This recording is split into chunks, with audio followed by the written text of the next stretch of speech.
Hello students, मैं हूं नसीमा खातून और आप लोग का स्वागत है मेरे चैनल लर्न विद नसीमा पर।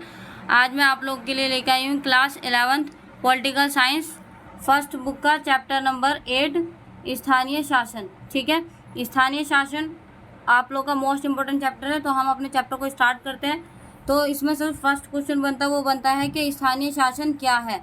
ठीक है, स्थानीय शासन क्या है, तो आप लोगों को इसके नाम से समझ में आ रहा होगा। स्थानीय शासन यानी कि ग्रामीण तथा जिला स्तर के शासन को स्थानीय शासन कहा जाता है। समझ में आ रहा है आप लोगों को कि ग्रामीण स्तर पर और जो जिला स्तर पर जो शासन होता है उसी को हम क्या बोलते हैं, स्थानीय शासन बोलते हैं। ठीक है, समझ में आ गया कि ग्रामीण तथा जिला स्तर के शासन को स्थानीय शासन कहते हैं। तो आप लोगों को यहाँ से 2 मार्क्स का या 1 मार्क्स का क्वेश्चन कंप्लीट हो गया कि स्थानीय शासन किसे कहते हैं। तो स्थानीय शासन कहते हैं ग्रामीण तथा जिला स्तर के शासन को। ठीक है, उसके बाद से हम देख लेते हैं कि जो हमारी शासन प्रणाली है वो कितने भागों में बटी है। ठीक है, तो सबसे पहले जो हमारा आता है, सबसे पहले हमारा आता है केंद्रीय सरकार। ठीक है, केंद्रीय सरकार में कौन प्रमुख होता है? केंद्रीय सरकार में प्रमुख होता है प्रधानमंत्री। ठीक है, कौन प्रमुख होता है? प्रधानमंत्री। उसके बाद से हमारा आता है जो हमारा सेकंड नंबर पे, पहले तो हमारा आ गया केंद्रीय सरकार। केंद्रीय सरकार में कौन प्रमुख होता है? प्रधानमंत्री। उसके बाद से हमारा जो नेक्स्ट आता है वो आता है राज्य सरकार, जो कि राज्य के अंदर शासन करती है। ठीक है, इसमें कौन प्रमुख होता है? मुख्यमंत्री। कौन होता है? मुख्यमंत्री। उसके बाद से हमारा जो नेक्स्ट आता है वो आता है स्थानीय सरकार। स्थानीय सरकार यानी कि जो ग्रामीण लेवल पर या जो नगर, जो हमारे नगर या शहर के लेवल पर जो शासन होता है उसको कहते हैं स्थानीय सरकार। तो स्थानीय सरकार 2 भागों में बटी होती है, एक तो पंचायत, दूसरा हमारा नगर पालिका। ठीक है, तो पंचायत आप लोग को पता है गांव में पंचायत होती है, नगर पालिका कहाँ होती है? नगरों के अंदर। ठीक है, तो स्थानीय सरकार कितने भागों में बटी होती है? 2 भागों में, एक तो पंचायत, दूसरा नगर पालिका।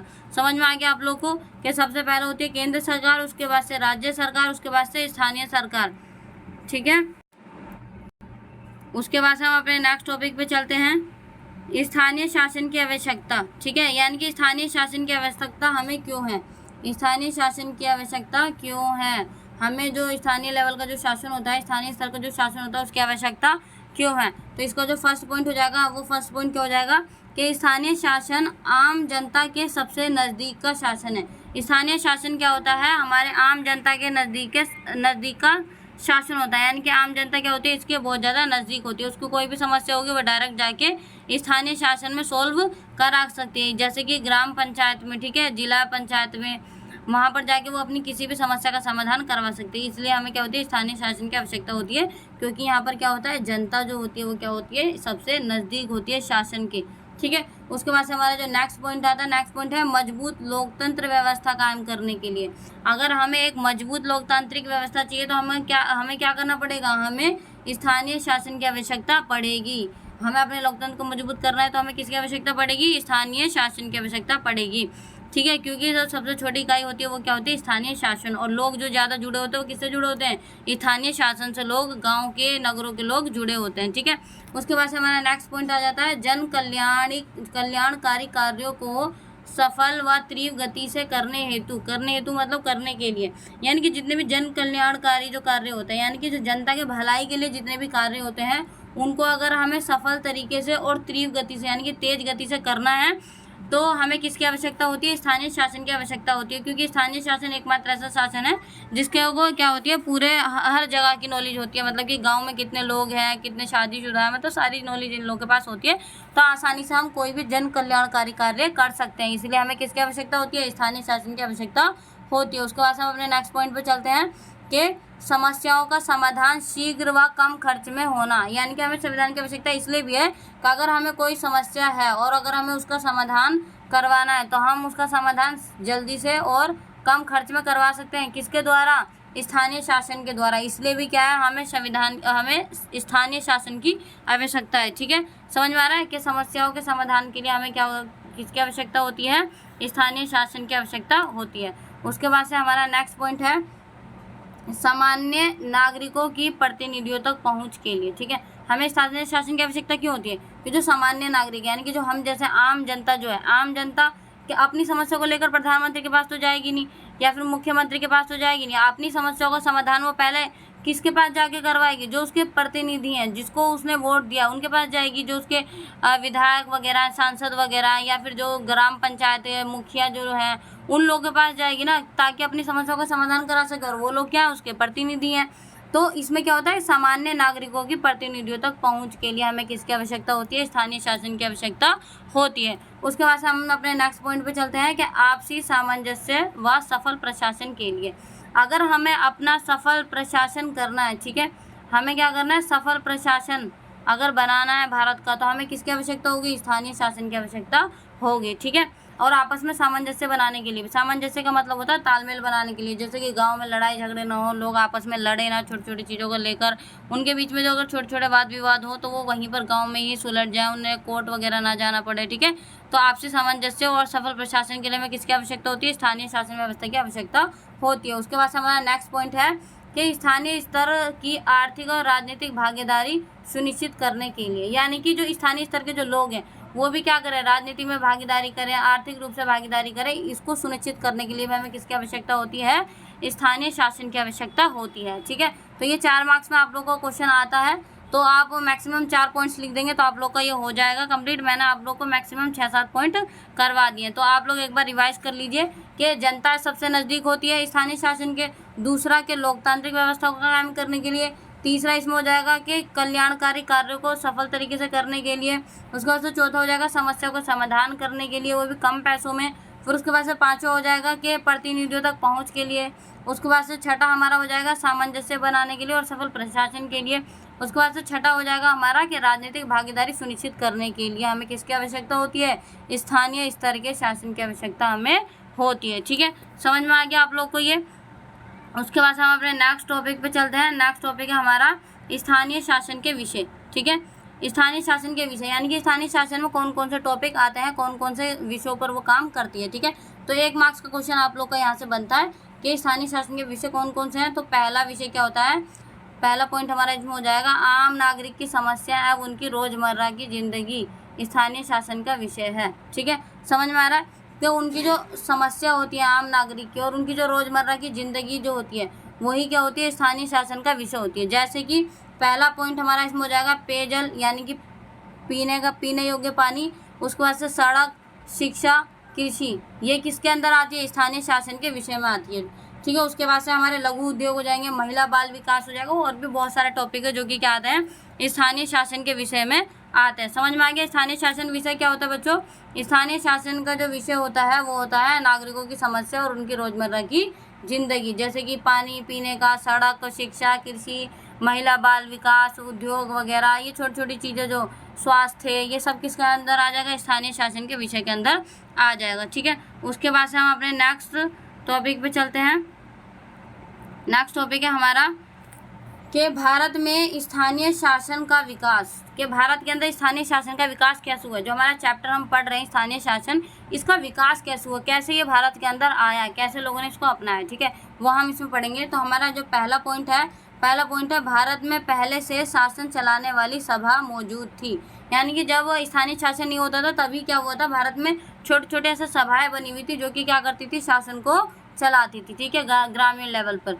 उसके बाद से फिर नेक्स्ट पॉइंट हमारा इसमें आ जाएगा निर्वाचित निकाय सन 1888 के बाद बनी, जिनको कि हम क्या बोलते हैं? जिनको कि मुकामी बोर्ड भी कहते हैं, ठीक है। निर्वाचित निकाय को हम क्या बोलते हैं? मुकामी बोर्ड कहते हैं, जो कि कब बने? 1882 के बाद, ठीक है। समझ में आ रहा है आप लोगों को कि पहले क्या थे? शासन चलाने की सभाएं होती थी, और उसके बाद से 1888 के बाद क्या हुआ? निर्वाचित निकाय, जिसके द्वारा, ठीक है, तो उसको क्या बोलते हैं बच्चों? उसको बोलते हैं मुकामी बोर्ड बोलते हैं, जो कि 1888 के बाद बना था। उसके बाद से हम अपने नेक्स्ट पॉइंट पे चलते हैं। 1919 के भारत सरकार अधिनियम के बाद प्रांतों में ग्राम पंचायतें बनी। क्या बनी बच्चों? ग्राम पंचायतें बनी। कहाँ पर? प्रांतों में। प्रांत का मतलब क्या है? यहाँ पर राज्य, ठीक है। जिनकी जो स्टेट है भारत के अंदर उनमें क्या बनी? ग्राम पंचायतें बनी। कब? 1919 के भारत सरकार अधिनियम के बाद, ठीक है। उसके बाद से हमारा नेक्स्ट पॉइंट पर हम चलते हैं। नेक्स्ट पॉइंट क्या है हमारा कि महात्मा गांधी ने भी सत्ता के विकेंद्रीकरण पर जोर दिया। विकेंद्रीकरण क्या होता है? पहले ये समझ लो। विकेंद्रीकरण होता है शक्ति का बंटवारा, शक्तियों को अलग अलग भागों में बांटना, ठीक है। तो इस पर किसने जोर दिया? महात्मा गांधी ने इस पर जोर दिया कि सत्ता का क्या करना चाहिए? विकेंद्रीकरण करना चाहिए, यानी कि सत्ता का बंटवारा कर देना चाहिए। ठीक है, उसके बाद से इसको एक कारगर साधन बताया गया। इसको बताया गया कि अगर हम विकेंद्रीकरण कर देते हैं सत्ता का तो क्या होगा कि कोई भी कार्य आसानी से हो जाएगा। जैसे कि अभी स्थानीय शासन है, ठीक है, केंद्रीय शासन है, राज्य शासन है, तो उससे क्या होता है कि आसानी से कोई भी कार्य हो जाता है। ठीक है, कोई भी कल्याणकारी कार्य को हम आसानी से इम्प्लीमेंट कर देते हैं। उसके बाद से हम अपने ये समझ में आ गया आप लोग को स्थानीय शासन का विकास कैसे हुआ कि पहले क्या होती थी? शासन चलाने वाली सभाएं होती थी। उसके बाद से निर्वाचित निकाय आया, निर्वाचित निकाय को क्या बोला गया? मुकामी बोर्ड बोला गया। फिर 1919 के भारत सरकार अधिनियम द्वारा क्या बनी? ग्राम पंचायतें बनी। और महात्मा गांधी ने किस पर जोर दिया? विकेंद्रीकरण पर जोर दिया। इसी में अगर आप लोग पढ़ना चाहो तो हम 74वां व 73वां संविधान संशोधन पढ़ेंगे। ठीक है, नेक्स्ट टॉपिक हमारा वही है कि 74वें व 73वें संविधान संशोधन से पहले उठाए गए कदम, यानी कि जब हमारा 74वां और 73वां संविधान संशोधन नहीं हुआ था उससे पहले कौन कौन से कदम उठाए गए थे। ठीक है, उससे पहले कौन कौन से कदम उठाए गए थे? तो पहला कदम क्या था कि 1952 में सामुदायिक विकास कार्यक्रम, यहाँ से आप लोग का 1 मार्क्स का क्वेश्चन बनता है। ठीक है, कि सामुदायिक विकास कार्यक्रम कब बना? तो 1952 में बना। ठीक है, समझ में आ गया कि सामुदायिक विकास कार्यक्रम 1952 में। ठीक है, उसके बाद से हमारा नेक्स्ट पॉइंट है 1960 में निर्वाचन द्वारा स्थानीय शासन प्रणाली अपनाई गई। ठीक है, कौन सी शासन प्रणाली अपनाई गई? स्थानीय शासन प्रणाली। कब? 1960 में। उसके बाद से हम पढ़ेंगे थर्ड पॉइंट हमारा कि 1989 में पीके थुंगन समिति ने स्थानीय शासन को निकायों को संवैधानिक दर्जा प्रदान करने की सिफारिश की। ठीक है, यानी कि 1989 में एक समिति थी जिसको बोला गया था पीके थुंगन समिति। क्या बोला गया था? पीके थुंगन समिति। इसने क्या करा? स्थानीय शासन के निकायों के संवैधानिक दर्जा प्रदान करने के लिए क्या करी? सिफारिश की थी कि जो हमारा स्थानीय शासन है उसको क्या दे दो? संवैधानिक दर्जा दे दो। ठीक है, समझ में आ रहा है? क्या कर दो? संवैधानिक दर्जा प्रदान कर दो। किसको? स्थानीय शासन को। कौन सी समिति ने? पीके थुंगन समिति ने। कब? 1989 में, यानी कि 1989 में। उसके बाद से नेक्स्ट पॉइंट पे चलते हैं कि समिति की सिफारिश की थी। एक सेकेंड, अब पढ़ते हैं हम। ठीक है, कि समिति की सिफारिश की थी कि स्थानीय शासन की संस्थाओं के चुनाव समय समय पर कराए जाए। जो समिति थी ये पीके थुंगन समिति, इसने क्या करा था? इन्हें सिफारिश करी थी। इसकी पहली सिफारिश क्या थी? पहली सिफारिश थी कि जो स्थानीय शासन के जो संस्था हैं उनके चुनाव होने चाहिए समय समय पर। जैसे कि केंद्र सरकार के, राज्य सरकार के चुनाव होते हैं, वैसे ही स्थानीय शासन के चुनाव भी क्या होने चाहिए? समय समय पर होने चाहिए, कराए जाने चाहिए। उसके बाद से इनकी दूसरी जो सिफारिश थी वो क्या थी कि उनके कार्यों की सूची तय होनी चाहिए। जो भी स्थानीय शासन है उनकी क्या करनी चाहिए कि उनके क्या क्या काम है उसकी सूची तैयार करनी चाहिए, उसकी लिस्ट बनानी है। उसके बाद से क्या कहा था? और उनके लिए धन का प्रावधान करना है, यानी कि उनके लिए उचित धन का प्रावधान करना है ताकि वो क्या कर सकें? स्थानीय स्तर पर कार्य कर सकें। ठीक है, अपने कार्य को इम्प्लीमेंट कर सकें। समझ में आ गया कि जो पीके थुंगन समिति थी इसने क्या कहा था? इसने सिफारिश की थी कि स्थानीय जो शासन है इसका क्या करना चाहिए? समय समय पर चुनाव कराना चाहिए। दूसरा इसने क्या करा था? स्थानीय शासन के कार्य की सूची बनानी चाहिए। तीसरा इसने कहा था कि धन का इनके लिए प्रावधान करना चाहिए ताकि ये कार्य को आसानी से कर सके। समझ में आ गया? कब हुई थी पीके थुंगन समिति? 1989 में। उसके बाद हम अपने नेक्स्ट टॉपिक पे चलते हैं। नेक्स्ट टॉपिक है हमारा संविधान का 73वां व 74वां संविधान संशोधन। ठीक है, मोस्ट इम्पोर्टेंट है इस चैप्टर का। इसको अच्छे से कर लेना कि 73वां और 74वां संविधान संशोधन 1 मार्क्स में भी पूछा जाता है, 2 मार्क्स में भी पूछा जाता है, 4 में भी पूछा जाता है। ठीक है, तो 73वां और 74वां संविधान संशोधन, तो इसमें बोला गया कि पहला क्वेश्चन आता है कि 73वां व 74वां संविधान संशोधन को कब पारित किया गया था? तो 1992 में संविधान के 73वें व 74वें संशोधन को पारित किया गया था। कब किया गया था? 1992 में, यानी कि 1992 में किया गया था। कौन से संविधान संशोधन को? 74वें व 73वें संविधान संशोधन को पारित किया गया था। ठीक है, समझ में आ गया? किस लिए किया गया था? ताकि स्थानीय शासन मजबूत हो जाए। ठीक है, क्या हो जाए? जो हमारा स्थानीय शासन है वो क्या हो जाए? मजबूत हो जाए। इसीलिए हमने क्या करा था? 73वां व 74वां संविधान संशोधन पारित किया था। उसके बाद से पूछा जाता है कि 73वां संविधान संशोधन किससे रिलेटेड है? तो 73वां संविधान संशोधन बच्चों रिलेटेड है गाँव की स्थानीय शासन से, यानी कि जो गाँव में जो स्थानीय शासन होता है ना उससे रिलेटेड क्या है हमारा? 73वां संविधान संशोधन, यानी कि ग्राम पंचायत से जो है रिलेटेड है वो क्या है? हमारा उसके बाद से हमारा जो नेक्स्ट आता है 74वां संविधान संशोधन, ये किससे रिलेटेड है? तो ये रिलेटेड है शहरी स्थानीय शासन से। किससे? शहरी स्थानीय शासन से। समझ में आ रहा है आप लोगों को कि 74वां संविधान संशोधन किससे रिलेटेड है? शहरी स्थानीय शासन से, यानी कि शहर के अंदर जो भी शासन प्रणाली होती है उससे ये क्या है, संबंधित है 74वां संविधान संशोधन, यानी नगर पालिका से, नगर परिषद से। ठीक है। उसके बाद से हमारा जो लास्ट पॉइंट है, लास्ट पॉइंट क्या है हमारा कि 1993 में 73वां व 74वां संविधान संशोधन को लागू हो गए थे। ठीक है। यानी कि जो हमारा 93 में क्या हो गया था, जो 73 और 74वां संविधान संशोधन था वो क्या हो गया था, लागू हो गया था। कब हुआ था 73वां 74वां संविधान संशोधन लागू? 1993 में। ठीक है, समझ में आ रहा है। 1993 में 73 74वां संविधान संशोधन लागू हो गया था।